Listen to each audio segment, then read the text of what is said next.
Bien-aimés dans le Seigneur, bonjour.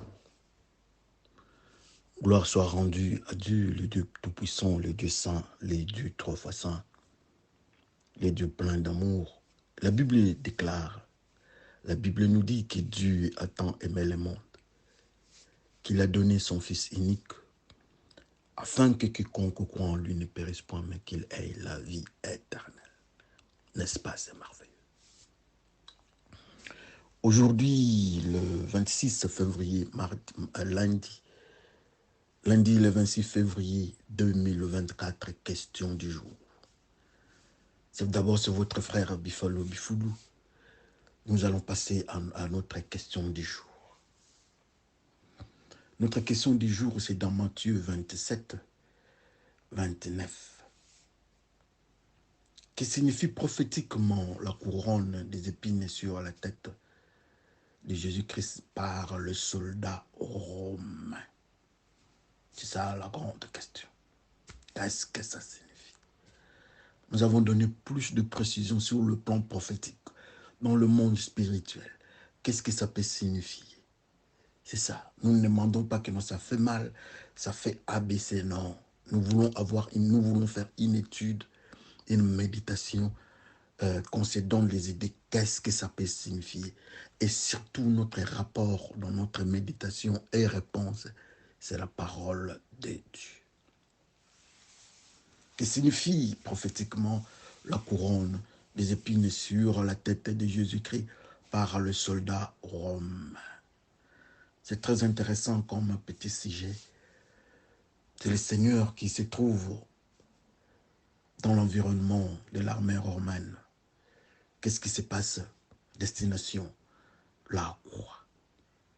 Mais nous avons dit qu'en ce lieu, en ce moment, qu'il y avait une forte concentration de puissance spirituelle, tant du côté positif que du côté négatif, tant du côté droit et du côté gauche, tant du côté de la lumière et du côté du ténèbre, tant du côté des anges de Dieu et du côté des anges d'Èche.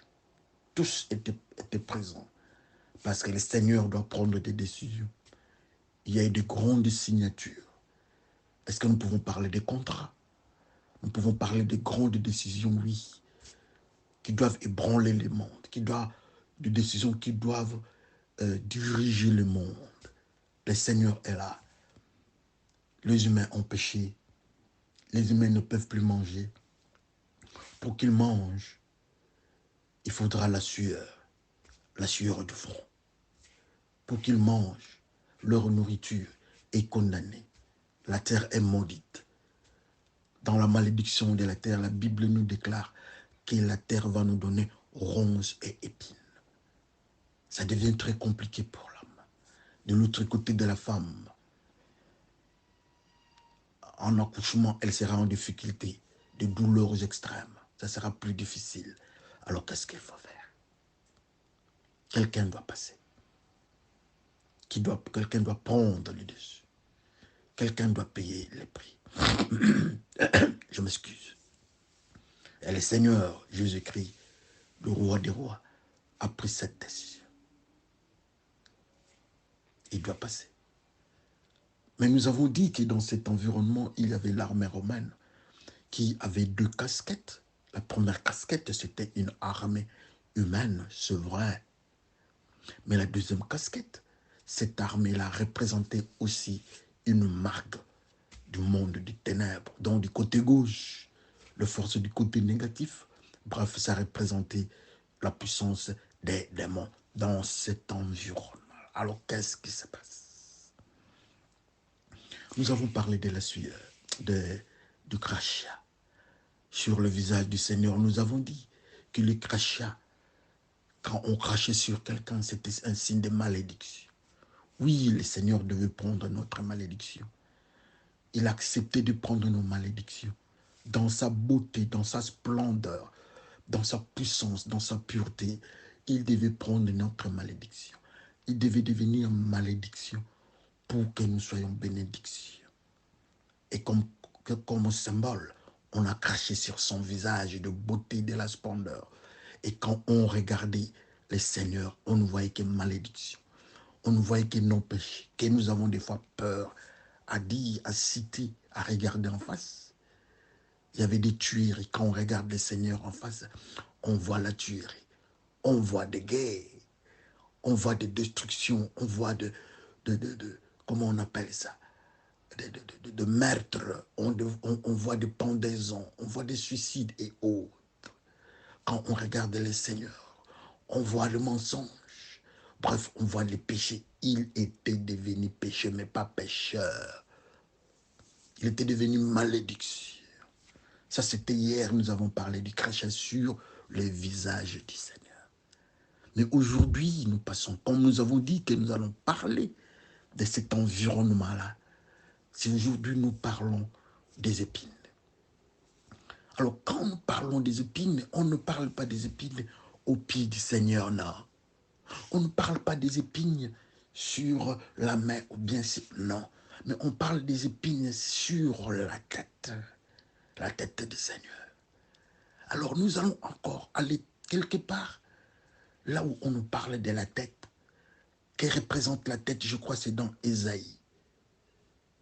Que représente la tête?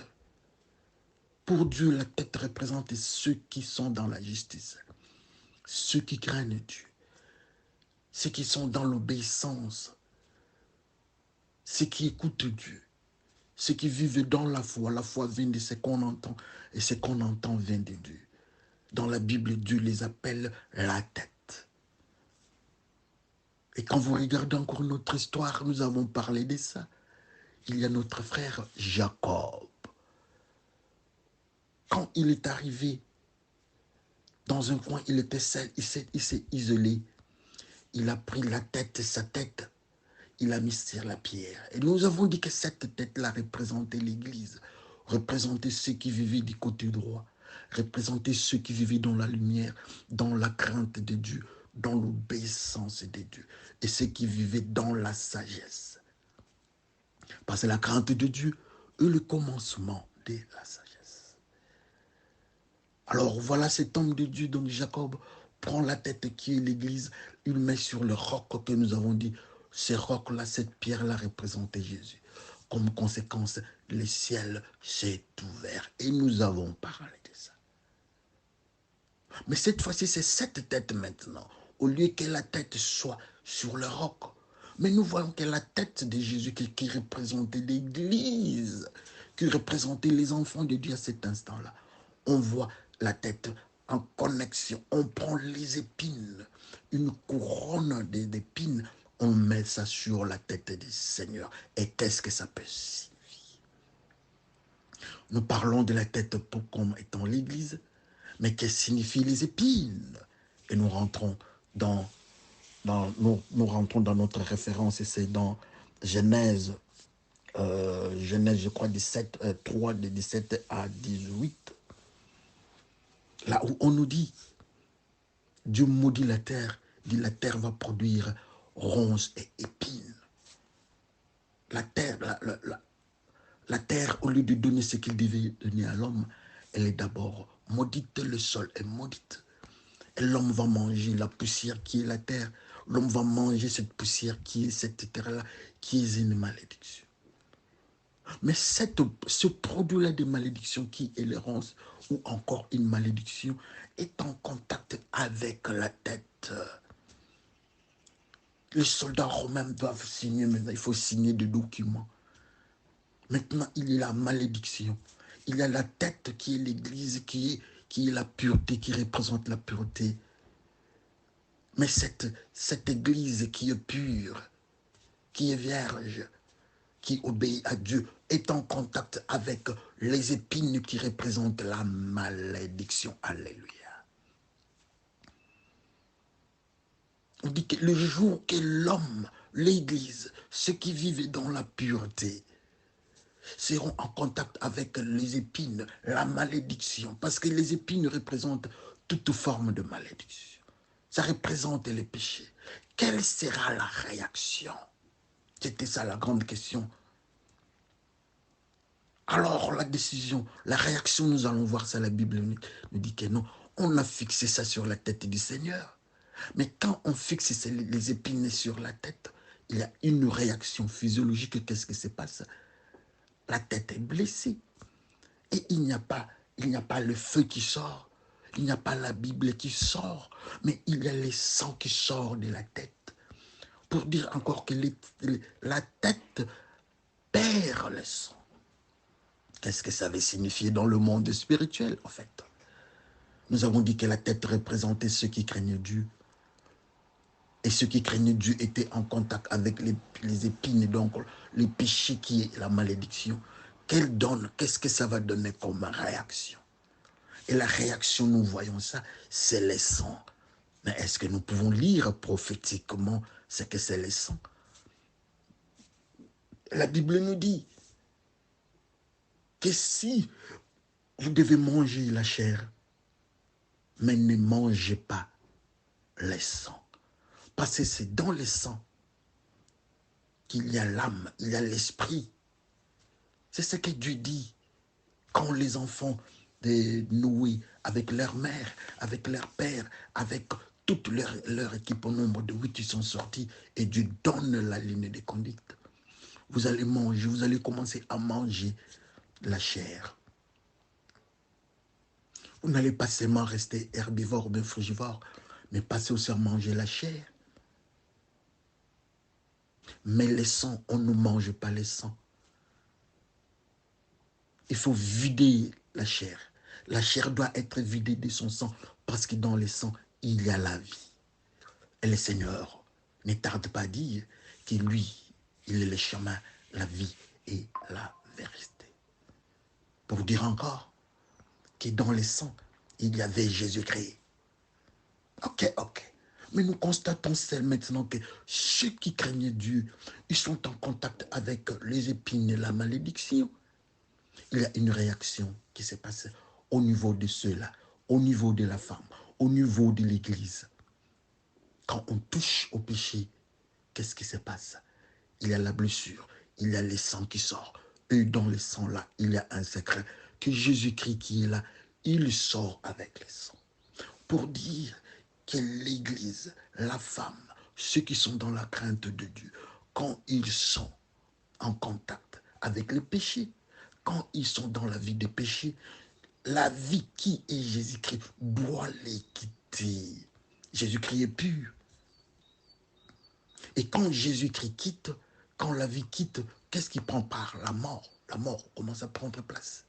Plus vous péchez, plus Jésus-Christ, les sangs quittent, jusqu'à ce que la mort va prendre place et l'homme va vivre dans le péché. Les conséquences du péché, c'est la mort. Alors Jésus-Christ quitte dans ces conséquences-là et la mort qui est le diable. Les impuretés, ça prend place et il y a mort spirituelle. C'est ce que ça nous enseigne. Et c'était acté. Jésus-Christ dit, ok, c'est comme ça. Mes enfants vont vivre dans la sanctification. L'église qui est la tête vit dans la sanctification. Les démons disent, ok, il n'y a pas de problème. Mais le jour, au moment où ils prennent les contacts, ils pêchent, à chaque instant qu'ils vont commencer à pécher, tu vas commencer à les quitter. Plus ils pêchent, plus tu quittes et plus la mort prend la place. Ok. Ils ont signé des documents pour diriger les mondes. Caché de droite et caché de gauche. Jésus-Christ met là les cachets avec son sang pour dire que ses enfants resteront purs. Et les démons se mettent leurs cachets de droite pour dire que ceux qui seront en contact avec les impuretés, les épines, Jésus-Christ ne peut pas rester avec eux. Et on signe et le monde est dirigé. Voilà la signification de cette histoire des épines sur la tête de Jésus-Christ. Il prend encore, il a signé pour la malédiction, il a pris nos malédictions. Et cette fois-ci, il y a un autre document. S'il faut parler des décrets, je ne sais pas s'il faut parler d'ordonnances, je ne sais pas, parce que Jésus-Christ est plus que les décrets, plus que les ordonnances, plus que tout ce que nous connaissons. Voilà un peu sur le plan prophétique. Alors, je fais ces messages parce que d'un moment à l'autre, je dois voyager, je dois me déplacer. Donc même quand vous allez lire ça, vous me mettez ça dans vos prières parce que je veux me déplacer. Que le Seigneur bénisse son peuple. Merci et à la prochaine.